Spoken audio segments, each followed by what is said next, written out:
Hello and welcome to ACS Golf and this week's review. Now, the club that I'm looking at this week is basically a club that I think is quite iconic. It's a club that when I started a couple of years ago, I really wanted to try. There's a few drivers out there that I thought even changed the game when I really started to look into equipment reviews and everything like that over the years, or were just different and you don't see anything like that anymore. Now, one of them, for example, was the TaylorMade SLDR, with the idea of a low spin bomber, and you have to basically loft it up to really get the maximum distance out of it. Now, I've reviewed that, so do check that out on the channel. Another one, 2017, was the Great Big Bertha Epic, Sub-Zero to be exact, which again was a low spin, absolutely bomber from 2017. Rick Shields actually did a video on that against the newer Epic line, and there was only 3 yards in it.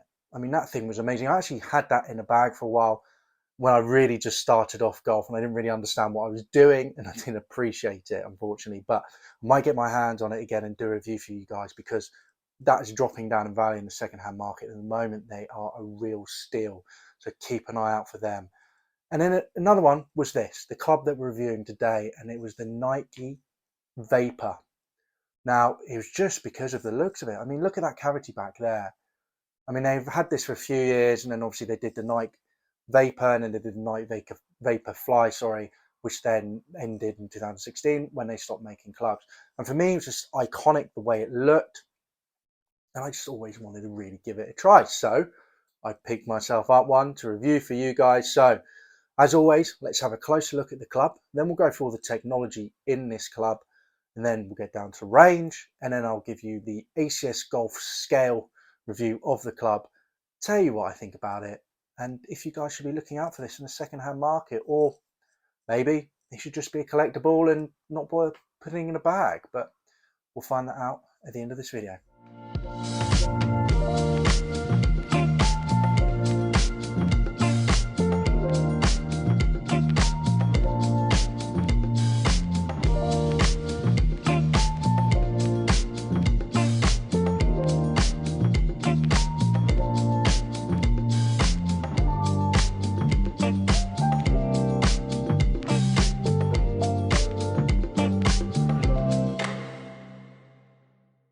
So there you go. I mean, I love the look of this club. I think it's a great looking club, and it's different obviously because of the cavity back.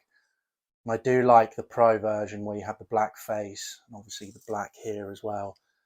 You do have with the Night Vapor Fly, which is the next year up, they'd actually have it was all blue, and then the same sort of colour here. I think it was the same colour. It might have been slightly different, but the majority of it was blue. But personally, I think I prefer the black. Now, going into the club itself, let's get into all the technical parts of it. Now, it was released, well, all the reviews, etc., released 2014. That's when it went on, started going tour the back end of 2014. Rory McIlroy actually had this one in there, so the Vapor Pro, he actually had in the bag, and then obviously released for consumers in 2015. So a year before they stopped making clubs. They released the next version up of this, the Nike Vapor Fly, in 2016, and then boom, Nike pulled out, stopped doing clubs, which was a huge shame because they were getting it. They literally were getting it. I mean, the irons, I've already done an review, like I said. Well, I've done a review of the Nike Vapor Pro irons here from the same period, and they were getting it. They were getting it. It was so close, and then they stopped, annoyingly. But never mind. So let's go into this. So they had 3 models. You had the standard. So you had the Nike Vapor Speed. Now that was the more forgiving model, the more forgiving head shape, with the idea obviously for your general player. Then you had the Nike Vapor Pro, which I mentioned Rory McIlroy had in the bag, and a few tour players, which was a bit more of a smaller head, so smaller compact head, with the idea for being more playable. And then you had the Nike Vapor Flex. Now the Nike Vapor Flex was actually quite different. So it actually had a line here which actually had a removable weight in it, and so the idea that you could change it so you can have the weight, more weight at the front or more weight at the back, to help with, you know, if you have it at the back, the idea is more forgiving and also increases, you know, you hitting up on the ball, so the ball flight, or the front to decrease the spin, to make it a low spin model.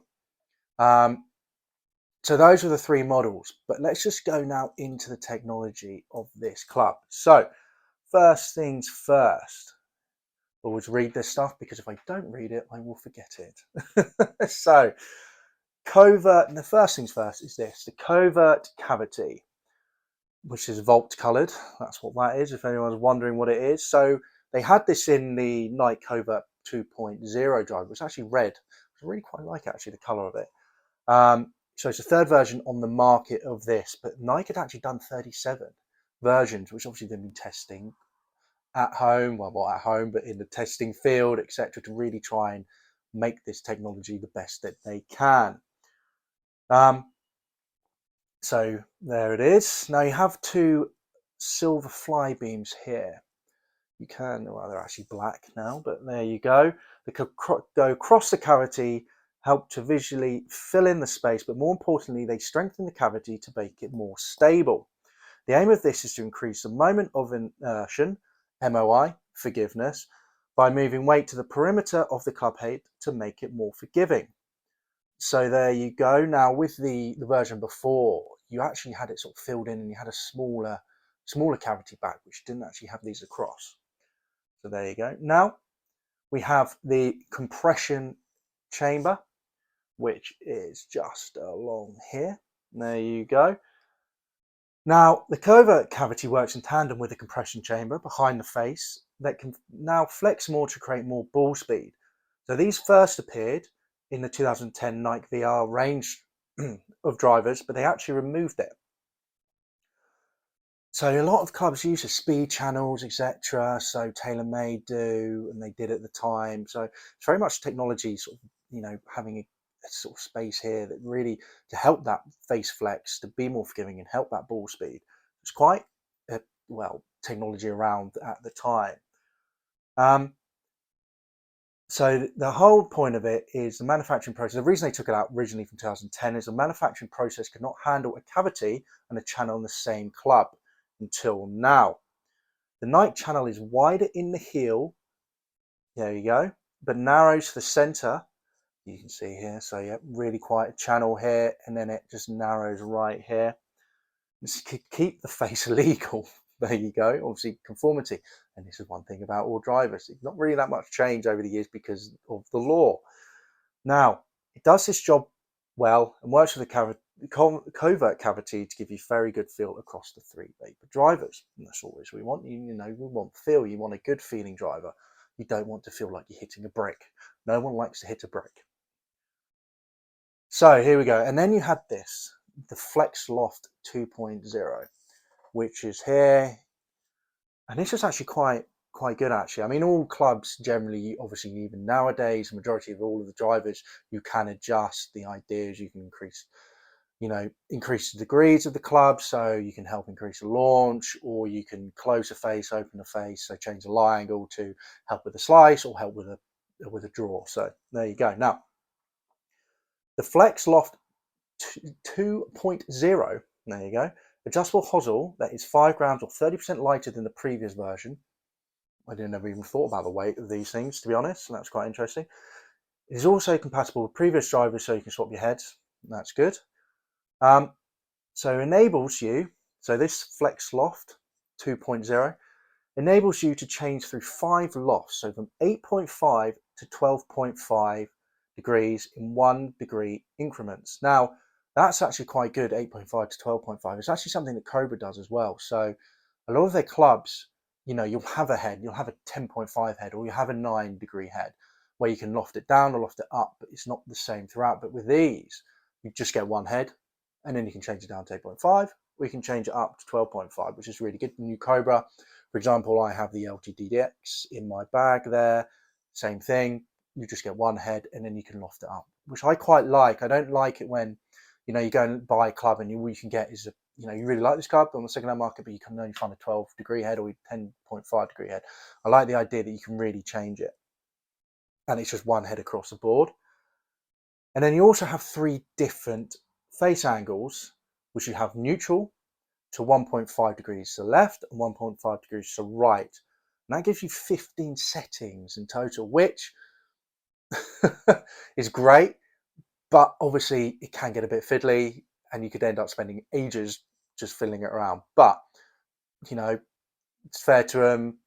Let's be honest, it really does help with that fitting process, or you trying to work and get this club working for you. So it's not a bad thing, but it can be a bit daunting when you think about 15 different settings, sorry.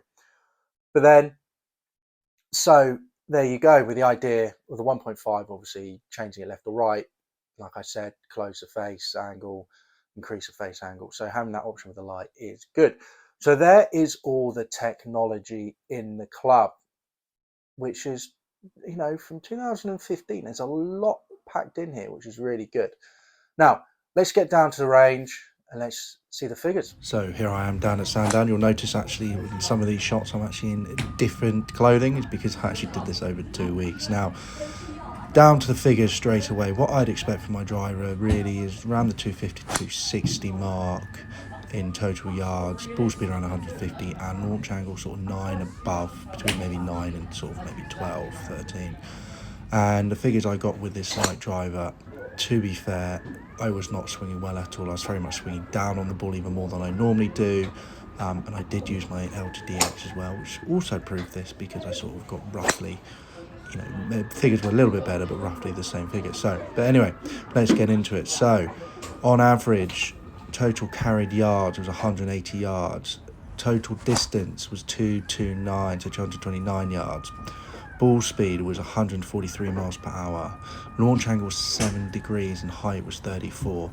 And you can see by this ball flight, I just wasn't getting it in the air. I mean, I was getting the ball speed on a lot of the shots up to that nearly 150 mark. I had a 149, a couple of 147s, and I was, getting around that 240 mark as well on a few. I got one up to 239 total distance, but because of the launch angle, I just wasn't really getting what I wanted. So there you go. There's the figures from the Nike Vapor Pro. Now, what I will say is I did struggle with this club. I mean, you can tell by the figures. Normally for me, if it's my Cobra LTDX, distance-wise is sort of near the 260 total, between sort of 250 to 260, and then ball speeds are normally round up around that 150 mark. And I just couldn't, for me, really, actually, the launch, as I mentioned before, 7-degree launch, that's not great. On average, 34 feet in height, I'm just hitting low bullets with this. Now, it was, I will say, on the day, I was not hitting the driver well at all either on the day, but because I did try with the LTDX, I was like, this doesn't feel right. And to be honest, my swing wasn't on point for the day, unfortunately. But then there's other issues as well. I mean, I've got a Mana, I was saying that wrong, Mitsubishi shaft, and it was regular flex. It's quite whippy. So I was finding that it wasn't unloading enough, and it was actually hitting right off the edge here. So I probably should have stood a little bit closer to it. That might have helped. Don't get me wrong, these Mitsubishi shafts, Manas, are great. I've had them before in my Mizuno drivers I've had. I really quite like them. But again, it is a bit whippy because it is regular and I'm normally stiff. So maybe down to club. Now also, I could have probably increased that actually. If I wanted to increase the height, maybe I should have tried it at 12.5 degrees to really help to get the ball up. But so the distance, like I said, on average, 229 is a bit short. I did have one final swing with it and it managed to get it up to 237. I actually didn't film that, did that right at the end. So total distance 237, which again is about 15 yards short, what I'd hope. But the ball speed though, but again, I would say that was a 7-degree launch angle, which for me is a little bit low. I want to get up to that 9 degree, and then I would find that I would get that 250, 260. But the ball speed wasn't actually that bad. Now that last hit, I actually got this to 149, and on average, I got it 143. Now it is the pro version, so there's not that much forgiveness in there. So if I did get it in the middle, I would be getting that ball speed up to 150. I know on average is 143, but I would be getting up to that 150 mark. I mean, I had a 147 in there, 146, another 147. So I was actually getting the ball speed up there. Unfortunately, just with a launch angle, I wasn't getting the distance. And obviously, because of forgiveness, because it isn't the most forgiving one, because it is the pro, it was sort of bringing those averages down. But when I got it through them out of the middle, I was getting the ball speed, so that's good. So really what I needed to do was adjust this a bit more. Maybe, try again on a day when I was actually swinging my dodgy swing the right way, if there is a right way for my dodgy swing, sorry. But maybe I should have put it up to 12.5 on a day, to be honest, and then, really help with that launch, because the ball speed was there, which I was quite impressed by. 2015 club, the ball speed was getting up to where I'd hope it. Don't get me wrong, I don't think it's going to ever go as long as the LTDX Cobra, because that's a newer club, but it's not that far behind. And when it comes down to price points, which we'll talk about, makes you think. So that's all the distance. Now let's go into the ACS golf scale. So we talked about the distance. Now I'm giving it a 3.5 out of 5. Now, the reason for that is, again, I didn't get on with it, so I wasn't getting the distance I wanted, but because of the ball speed, I know that if I fiddle around with this a bit more, maybe had a stiff shaft in it, I think I could get it further. So that's why I haven't really cut it down. So I've gone for 3.5.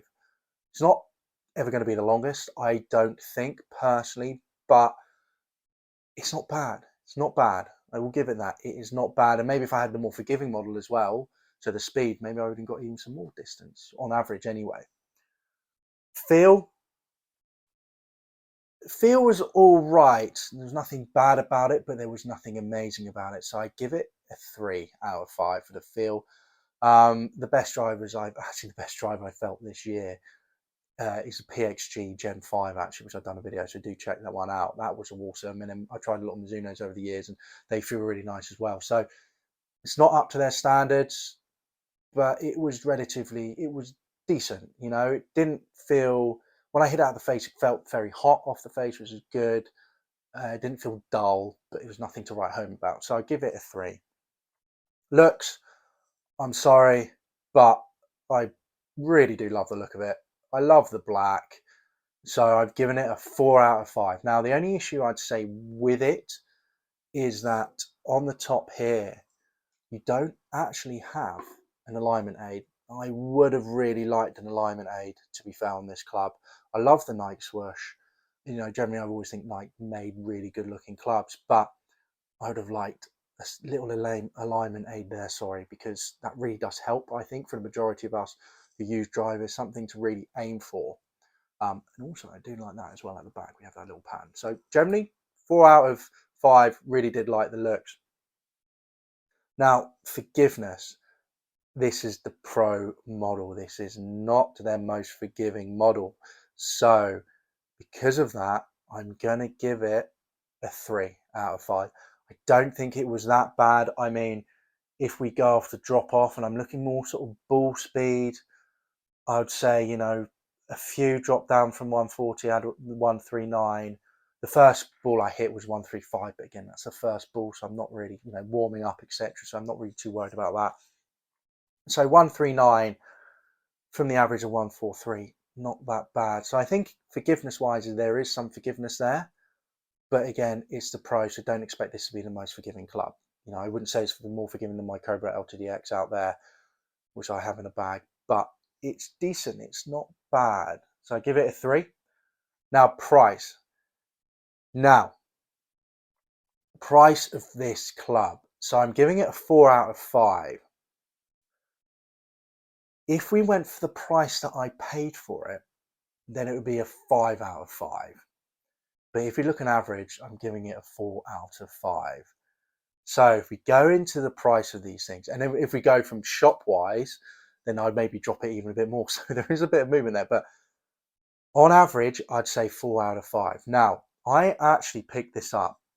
Ready for this? It's a little bit battered, didn't come with a head cover, but the shaft's absolutely clean as hell. Still got original Nike grip on it as well, which I really quite like. No real bag rubs on it either. There we go, finally got it out. Just want to sort of notice one there. But no, that's just a mark on it. So it is in good condition with a shaft. It's just a few, because it's obviously not had a head cover on it, there is a few little knocks and stuff on there. But the price I got this for, wait for it, including delivery off eBay, was £37. That is $45 for anyone in America. £37. That's an absolute steal. I mean, not only are these things collectible, because people do collect them, but that's not a bad driver. 2015 for £37. That is boom, 5 out of 5 then for the price. But on average, okay, so ignore that, because that is just, every now and again you find deals like this, so keep an eye out, because that is just mad. And it was mainly down to the guy who hadn't cleaned it. I mean, this was all covered in mud and everything like that. So the guy had not cleaned it, and so it put people off. I cleaned it up and it came out an absolute charm. So remember that if you're ever selling clubs secondhand, make sure you clean them, because that's a big selling point actually, because then people can really see the condition of it. But on average, which is why I'm saying sort of 4 out of 5, it ranges from like the £50 to the £70, which is about $60 to $85 on the secondhand market, the eBay, etc. Which is why I'm giving it 4 out of 5, which is very, very good. The thing is, though, is in that price bracket, you do get some competition secondhand. You sort of, you get the odd Cobra I think it's the F7, F8. You get an F8 possibly, or an F7, which are very good clubs and more modern. And also, at the moment, which is actually quite surprising, you're putting yourself in the same bracket as a great big Bertha Epic, which I've mentioned to you before. The Sub-Zero, when you're looking at sort of a model like this, the Sub-Zero, which is going for around £60-70, I saw one go day £45, crying out loud, which is a very good club, a little bit more modern in 2017. So it's puts itself in a little bit of that sort of bracket. And again, you've got the SLDRs, which is the same bracket as well, but it's still a very good price for it. I think they look really nice, and I think they are generally solid drivers. So that's why it's 4 out of 5. Now, if you go into second-hand markets like Golf Bidder, etc., then you're looking more like the £113, £113, which is about $139. Maybe more, it probably goes up, to be fair, looking edition like Replay Golf or etc. when you're out in America. So then you start looking, well, hold on, there's a lot more options out there, more modern options out there. I mean, looking on Golf Bidder, what I was doing earlier, you had tailor-made Aero Burner 2015, which was under £100. So around, $120. So under that, so cheaper than this, save yourself a bit of money. Then you had, Titleist 9172 there. I don't know if this was that great, but that's a 2017 club. Cobra F8, Cobra King, sorry, F8, 2018, more modern club. So, and then if you're looking for exactly the same prices, then you're going to get the TaylorMade M1 from 2016. So there's a lot of stiff competition when you're looking in second-hand market, like proper second-hand shops. But it's not that bad, to be fair. The price bracket for this is good, and I think it's good. So let's jump into overall. What do I think? Overall, I think the Pro is based for your better player, but if you can get it for 60 quid below in good condition, and you want that sort of better players, not club that looks really nice, then do have a look at it, because you can pick up some steals. Night Vapor Flies model up tend to go for a little bit more, especially if they're in better conditions. I mean, if these things are spotless, then you're talking about £150, crying out loud. So it does depend on the condition of these, and obviously being older clubs, you're going to find it harder and harder to find ones in good condition. But they're definitely a good option out there, I think, especially even the Night Vapor Speed. So do I think it's worth it? The price I paid for it, hell yes. Great club. A little bit more, there might be better options out there, but overall a good solid club. And it's a shame, it's just another example of why it's a shame that Nike sort of stopped making clubs, because they were really on it. The reviews, if you look at other channels and stuff like this from back then, the reviews for this was spot on, 5 stars, 5 stars. So a lot of people did like these clubs at the time. It's a shame that they stopped making them in 2016. So there you go. There's my review of the Nike Vapor Pro. And one thing I will say before ending this video, and don't forget to subscribe, by the way. If you like this, do subscribe. We've had so many hours watched now. I think it's like 1,200 hours of watched YouTube content, and only like 4% of you are subscribers. So do remember to subscribe to the channel for more of these reviews, and for things that are going to be coming up in the future. I reviewed this, the Nike Vapor Pro. I've got the Nike Vapor Pro from 5 to 9 in irons. I've got a Nike putter back there, which I will be reviewing in the coming weeks. So remember to subscribe so you watch that. And I'm going to pick up a Nike wedge with the idea is I will do a video for you guys in the summer of me taking these clubs out. So to Hersham, which is one of my local courses, only 67. It's not that long, where really all you need is a driver, say 5 to 9 iron or 5 to pitching wedge, another wedge and a putter. And that's all you need for it. So I'm going to take it out there and then see how low I can score. It's like I said, it's 67. On an average day, I should be shooting 85 or below. On a really good day, I'm below 80. So we'll keep an eye out for that video in the future, because that will be a lot of fun when the weather's nice. So yeah, so keep an eye out for that. So do remember to subscribe to the channel if you liked this video, and to see more reviews. We've got some good stuff coming up. Some of it is behind me there, such as that Cobra limited edition Ricky Fowler driver. So good stuff coming up in the future. Remember to subscribe, comment down below if you play Night Vapor drivers or any night drivers and you enjoy them, or what you think, or if they're still in your bag as well. I'll be fascinated to know if you've had them for so many years and they're still there. And remember to like this video. Good to see you all, and I'll catch you next week for ACS Golf reviews on Sunday next week. Cheers. Bye-bye.